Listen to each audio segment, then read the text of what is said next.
Good morning friends, मैं हूं रचना और स्वागत करती हूं आपका अपने चैनल गार्डनिंग विद रचना में। तो फ्रेंड्स, आज अब हम हिबिस्कस प्लांट के बारे में बात करेंगे, यानी गुड़हल के बारे में बात करेंगे। और गर्मियां तो देखिए बहुत अच्छे से शुरू हो गई हैं और ये अप्रैल का महीना है वो भी अब ख़त्म होने वाला है और अगला महीना तो इससे भी ज़्यादा प्रचंड गर्मी पड़ने के आसार हैं। पर इसी समय में हमारे हाइब्रिड वैरायटी के जो गुड़हल हैं वो भी बहुत अच्छे से ज़्यादातर घरों में बहुत अच्छे से ब्लूम कर रहे हैं।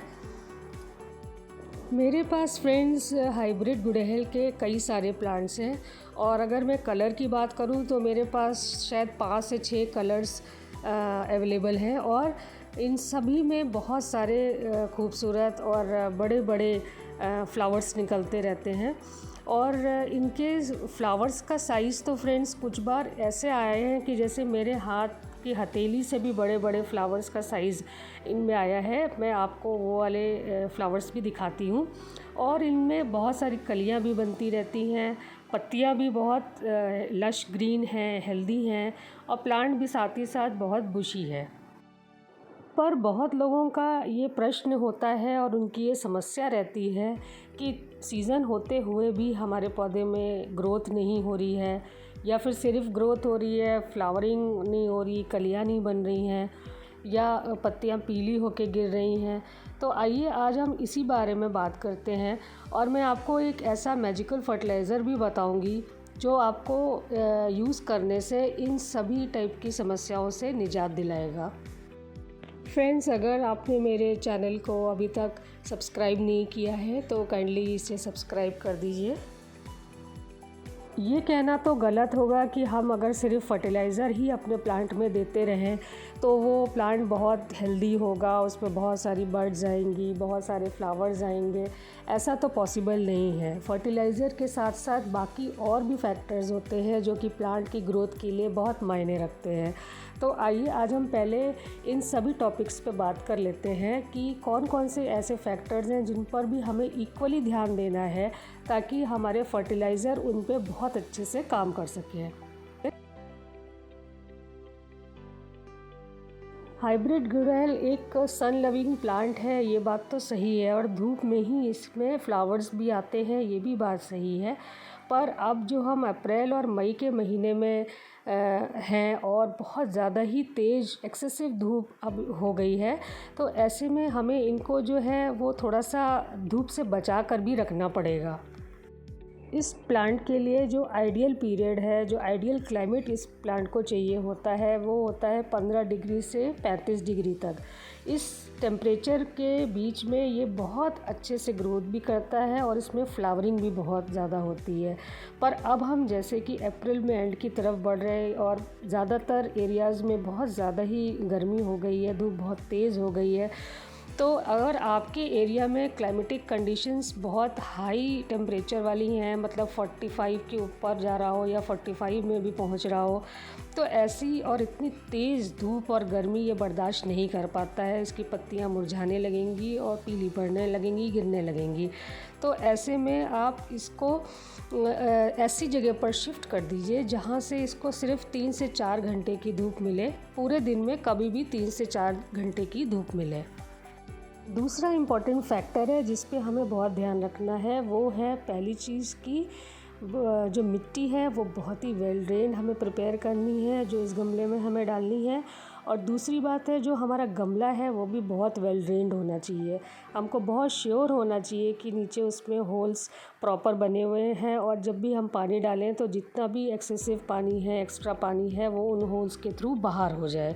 ये भी बहुत इम्पॉर्टेंट फैक्टर है। वाटरिंग हमें इसे कितनी करनी है, अगर इस बारे में बात करें तो हमें इसको डेली पानी देना है। और हो सके तो एक बार गर्मी के दिनों में शाम के समय भी आप चेक कर लीजिए कि अगर उस में पानी की आपको कमी लग रही है तो आप शाम को भी पानी दोबारा उसमें दे सकते हैं।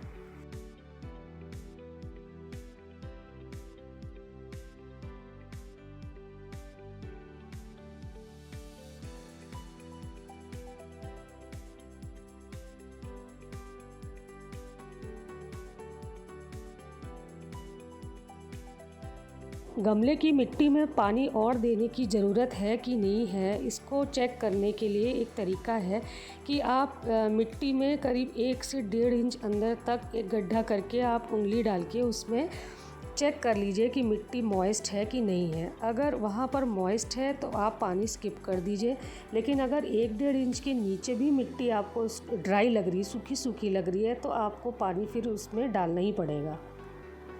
एक और बात कि इस प्लांट को बहुत ज़्यादा शावरिंग पसंद होती है, तो आप सुबह के टाइम या फिर शाम के समय, दोपहर की तेज़ गर्मी में इसमें शावरिंग बिल्कुल मत करिए। सवेरे के टाइम या फिर शाम के टाइम आप कोशिश करिए, अगर रोज़ भी कर सकें या 1-2 दिन के गैप में भी कर सकें, तो इसको शावरिंग करके इसको पूरा नहला दीजिए। इससे पेड़ की ग्रोथ पे और इसकी फ्लावरिंग वगैरह पे बहुत फ़र्क पड़ता है। अगर आपके गुड़हल के पौधे में कोई ग्रोथ ना हो रही हो, बहुत समय से वो जैसे का तैसा ही पड़ा हुआ हो, तो ऐसे में बहुत चांसेस हैं कि मिट्टी की क्वालिटी जो है वो अच्छी ना हो। आपको पता होगा कि गुड़हल के जो पौधे हैं इनको बहुत ही एसिडिक सॉइल चाहिए होती है, और अगर इनकी सॉइल में एसिडिक वैल्यू ना हो तो फिर इनकी ग्रोथ बहुत रुक जाती है। ऐसे में हमें इसको इंक्रीज़ करने के लिए, एक पीएच वैल्यू को मेंटेन करके रखने के लिए हम बहुत ही एक घरेलू चीज़ों का इस्तेमाल कर सकते हैं, होम फर्टिलाइज़र्स का इस्तेमाल कर सकते हैं, जिससे कि इसकी पीएच वैल्यू मेंटेन होगी और फिर आपको इसमें जो है वो ग्रोथ नज़र आएगी। जैसे कि एलम है, एलम यानी फिटकरी है, आप छोटा सा टुकड़ा एक मिट्टी में गाड़ दीजिए, या फिर विनेगर है, विनेगर 1 स्पून आप पानी में मिला के, 1 मग पानी में मिला के अपने पौधे को दे दीजिए, या फिर यूज़ की हुई चाय पत्ती है, 2 चम्मच चाय की पत्ती आप अपने मिट्टी में मिला दीजिए। ये सब करने से आपको ग्रोथ में ज़रूर फ़र्क नज़र आएगा। तो आइए फ्रेंड्स, मैं आपको उस मैजिकल फर्टिलाइज़र के बारे में बता दूं, जो कि यूज़ करने से हमारे गुड़हल के प्लांट्स पर निश्चित रूप से आपको ग्रोथ भी नज़र आएगी, नई नई कलियां भी बनेंगी और वो बड़े बड़े फूलों में कन्वर्ट भी होंगी। तो मैं जिस फर्टिलाइज़र के बारे में बात कर रही हूँ वो है सीवीड फर्टिलाइज़र। सीवीड फर्टिलाइज़र जो है वो समुद्री घास से प्रोसेस करके बनाया जाता है और ये पूरी तरह से ऑर्गेनिक होता है। इसको यूज़ करने में ज़रा भी डरने की आवश्यकता नहीं है। आप बस इसको महीने में 1 बार या ज़्यादा से ज़्यादा महीने में 2 बार आप इसको यूज़ कर सकते हैं। और इसमें बहुत टाइप के माइक्रो न्यूट्रिएंट्स होते हैं जो कि प्लांट की ग्रोथ में बहुत ज़्यादा हेल्प करते हैं। ये सीवीड फर्टिलाइज़र आप ऐसा मत समझिए कि सिर्फ फूलों के पौधों में ही काम करता है। इसका बहुत अच्छा असर जैसे फूलों के पौधों में दिखता है, वैसे ही इसका बहुत अच्छा असर जो है फलों के पौधों में, सब्जी में, सभी में आपको बहुत बढ़िया इसके रिज़ल्ट्स मिलेंगे। आप सभी में इसको डालिए। सीवीड फर्टिलाइज़र जो है वो आपको मार्केट में दोनों टाइप के मिलेंगे। एक तो ग्रैन्यूल फॉर्म में, ड्राई फॉर्म में भी आपको मिलेगा, और दूसरा जो है वो एक लिक्विड फॉर्म में भी बॉटल में आता है। मैंने जो है वो ये लिक्विड वाला मार्केट से मंगाया है। देखिए, ये मैंने ऑर्गेनिक ड्यूज कंपनी का लिक्विड सीवीड कंसंट्रेट ख़रीदा है। आप किसी भी कंपनी का ले सकते हैं। आप मार्केट में जब आप फर्टिलाइज़र शॉप पे जाएंगे तो आपको बहुत सारे ब्रांड्स में वो दिखाएंगे, आप कोई भी ले सकते हैं, ज़्यादातर सभी अच्छे होते हैं। मैंने ऑर्गेनिक ड्यूज़ का लिया है और इसमें बहुत अच्छी मात्रा में आयरन, मैग्नीशियम, सल्फ़र और कैल्शियम सब कुछ ही होता है इसमें। आपको और कुछ भी इसके बाद और फर्टिलाइज़र कुछ भी डालने की ज़रूरत नहीं होती है। और इसमें देखिए जैसा लिखा हुआ है, it improves the soil micro organisms, increases flowering and reduces flower fall, और इंक्रीजेस द रूट सिस्टम। तो हमको ये काफ़ी हेल्पफुल साबित होती है।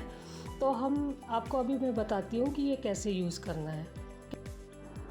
इस बॉटल से आपको करीब 1 से 1.5 स्पून आपको निकाल कर 1 लीटर पानी में इसको मिक्स करना है। और इसके साथ मैं एक चीज़ और शेयर कर रही हूँ जो मैं ऐड करती हूँ इसी के साथ में, वो है NPK 19-19-19। इसकी भी 1 स्पून जो है वो आप इसी लिक्विड में मिक्स कर लीजिए सीवीड के साथ। और इसके बाद जो आपका ये फर्टिलाइज़र रेडी होगा, ये आप अपने सभी हिबिस्कस प्लांट्स में अच्छे से डालिए। अगर मात्रा की बात की जाए कि हमें अपने हर गमले में कितना लिक्विड फर्टिलाइज़र रेडी वाला देना है, तो आप हर गमले में करीब आधा लीटर से 1 लीटर के आसपास हर गमले में डालिए और आप देखेंगे कुछ समय बाद आपको रिज़ल्ट्स दिखने लगेंगे, ग्रोथ भी अच्छी हो जाएगी और बड्स भी बनने लगेंगे और फ्लावर्स भी होने। और हाँ, आपको पता होगा कि गुड़हल के प्लांट में जब कली बनती हैं या फिर लीव्स होती हैं या फिर फ्लावर्स होते हैं, इनमें इंसेक्ट अटैक बहुत ज़्यादा होता है। इनसे भी बचा के रखने के लिए आप इसमें रेगुलरली नीम ऑयल का स्प्रे करते रहें या तो फिर आप इसमें कोई भी एक इंसेक्टिसाइड को डाइल्यूट करके उसका स्प्रे आप करते रहें। स्पेशली जब वो इंसेक्ट्स लगे हुए हों तो आप एक एक दिन छोड़ के करें और अगर सब बिल्कुल प्लांट क्लियर है तो फिर आप आराम से वीक में एक बार भी कर सकते हैं। वैसे तो आप कोई भी इंसेक्टिसाइड मार्केट से शॉप से लेकर यूज़ कर सकते हैं, पर ये मैं दिखा रही हूँ जो मैं अपने पौधों पर इस्तेमाल करती हूँ। उसका नाम है सुपर 777 इंसेक्टिसाइड है। ये क्लोरोपाइरोफॉस और साइपरमेथ्रिन इन दोनों का एक कॉम्बिनेशन है जो मेरे सभी पौधों में बहुत ज़्यादा फ़ायदेमंद साबित होता है। तो आप चाहें तो ये वाला भी यूज़ कर सकते हैं।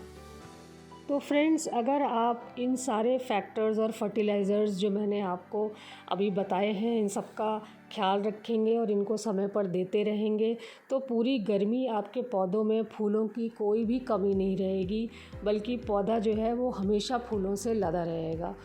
फ्रेंड्स, अगर आपको मेरी ये इन्फॉर्मेशन अच्छी लगी तो काइंडली मुझे लाइक एंड सब्सक्राइब करिए। Okay friends, thank you, bye.